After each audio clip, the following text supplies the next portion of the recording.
Hi guys, it's Saturday, June the 29th, 2024, and the time is 4:35 a.m. in the morning, and I'm a 67-year and 8-month-old retiree, and I have a lot of abundant free time, which is one of the reasons why I started making YouTube videos. Give me something productive to do, and at the same time trying to help others. And I've been up all night. And if you've been watching my previous videos, you know that I've been doing research on Eugene Sandow's adjustable spring grip dumbbells. Eugene Sandow was a professional strongman who was known for his physique, and the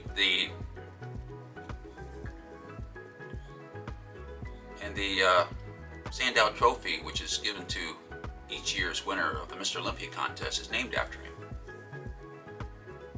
And Eugene Sandow was renowned not only for his outstanding physique, but also for defeating much bigger and stronger professional strongmen. And Eugene Sandow was able to do this with this knowledge of how to recruit more of his muscles than his professional rivals could. And I've already discussed the law of muscular irradiation, which stands for the principle that when a muscle is hard at work, it recruits its neighboring muscles, and if they're already part of the action, then it amplifies their strength. But I don't want to address that issue today. Instead, I want to address the issue of compression as used in Sandow's adjustable spring grip dumbbell, because the dumbbell uses springs, and spring can be compressed, and by doing so it stores energy. And what I challenge you to do today is a simple test. Is take your middle finger and place it on top of your thumb, and then flick your middle finger, in this fashion.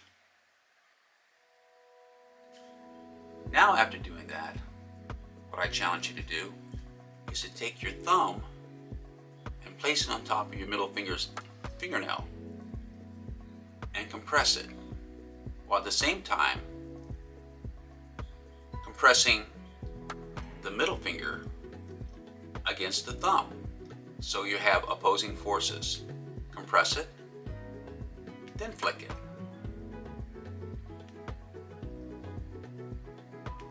Do you feel the difference?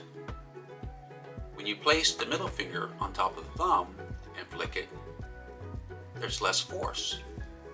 But when you compress the middle fingernail with your thumb and your middle finger's fingernail against the skin portion of the thumb, so you have opposing forces, and then you release, you have a lot more force.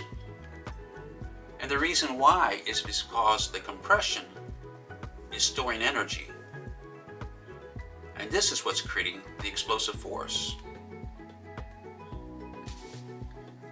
Now think about that. The fact that you can create force, explosive force, through compression. Just like a spring. When you compress the spring, when you let go, it creates force.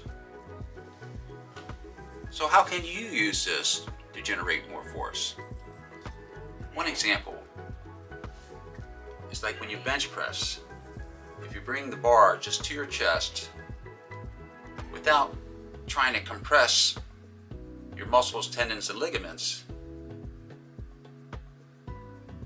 you're not going to have as much force. And if you pull your arms and create that compression with your muscles, tendons, and ligaments.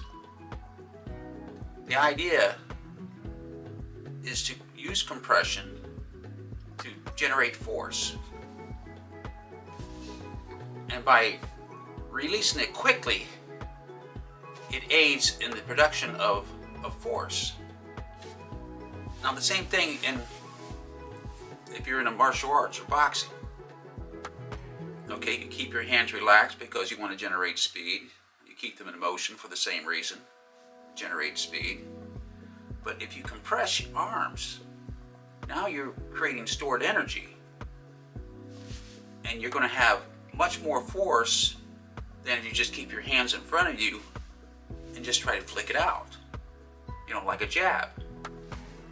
So what I'm saying is, just knowing this principle of compression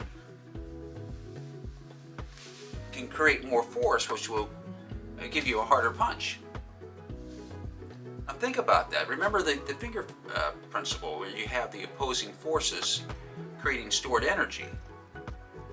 If you just take your finger on top of your thumb and you try to flick it out, it's not as strong or as forceful if you create that compression between the two fingers opposing each other and then releasing it.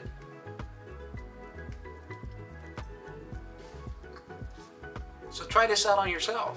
Just like flick your arm. Just take your finger on top of your thumb and flick it, as opposed to creating that compression and flicking it. And you can feel the difference in force. Well, the same thing when you throw a punch is compress your arms back to create more power, more force. Or when you bench press, or when you press. It's one thing to press from here, it's another one to drive your elbows down to create that compression in your tendons, ligaments, and muscles. And then when you release, you're going to have more force. Simple techniques, the knowledge can create power.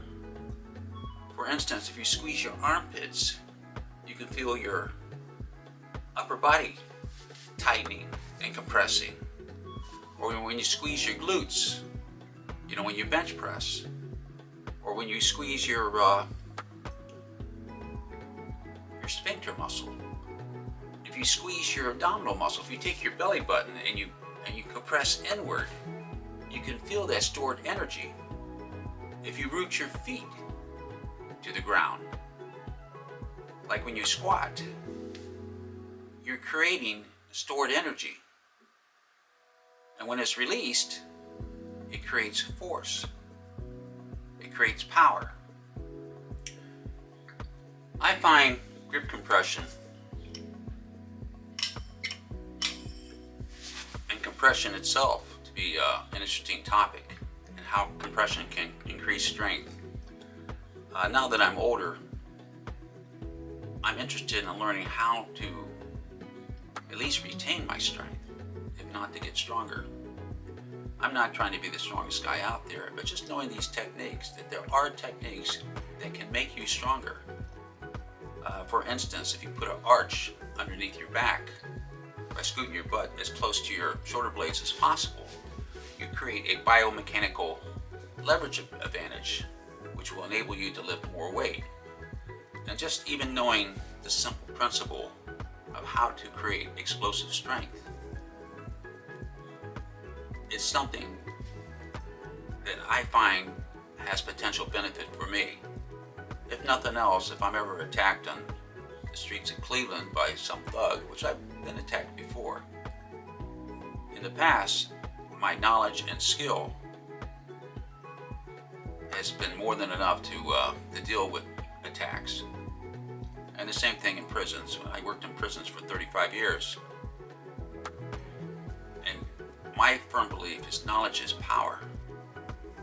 But it's not power if you don't know it. And just learning these simple techniques and learning how to apply them gives me an advantage in self-defense situations.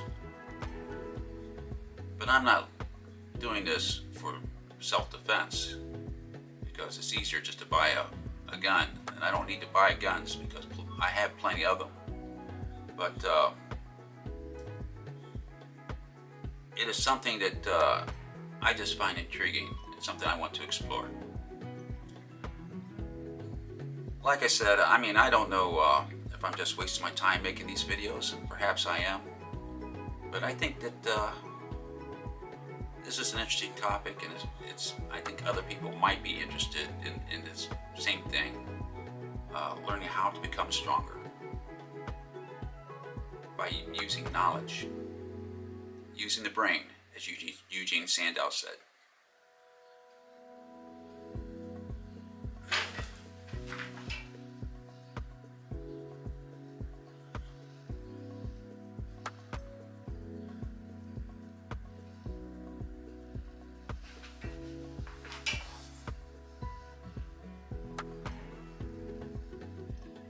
And for those who are still skeptical about whether I'm actually stronger at age 67 and 8 months than when I was a United States Marine, this picture shows pretty well how lean I was. I mean, look at those arms on me and my forearms. I was pretty thin back as a United States Marine. Marines are known for being lean and mean, and I was very lean.